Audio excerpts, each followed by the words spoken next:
Nah, kenapa orang kemudian bisa murtad? Kenapa ada orang kemudian bisa kemudian dapat hidayah, ada orang yang murtad? Karena dia menjauh daripada Allah Subhanahu wa taala.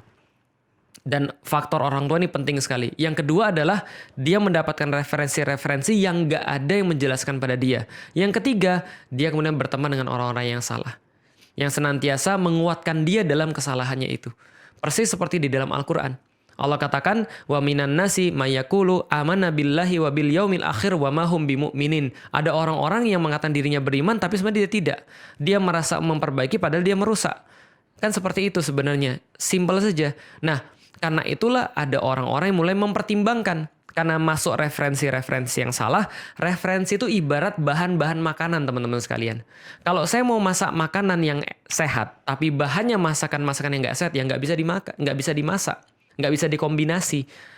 Tapi kalau misalnya bahan-bahan yang buruk itu sudah ada di sono, lalu kemudian punya niat dikit aja, jadi. Maka dia kemudian pindah dalam agama yang lain. Karena bahan-bahannya sudah ada di situ. Referensi-referensinya semua referensi buruk. Jadi itu yang bisa menyebabkan orang-orang jadi kemudian murtad.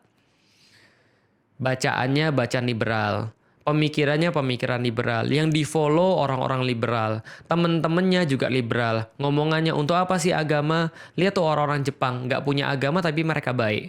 Lihat tuh orang-orang yang lain. Mereka agamanya bukan Islam tapi mereka baik. Tapi kenapa lihat orang-orang Islam semuanya pemarah? Semuanya kemudian orang-orang kayak begini. Semuanya munafik dan segala macam. Pas ketemu orang kayak tadi ya sudah. Makanya ada orang yang bilang bahwa orang-orang yang bukan muslim tuh nggak bisa baca Quran. Mereka nggak bisa baca hadis, tapi mereka baca kamu. Mereka baca saya.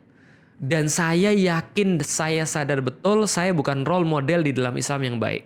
Banyak orang-orang yang mungkin ketika ngelihat Islam jadi takut gara-gara saya. Iya, saya akui.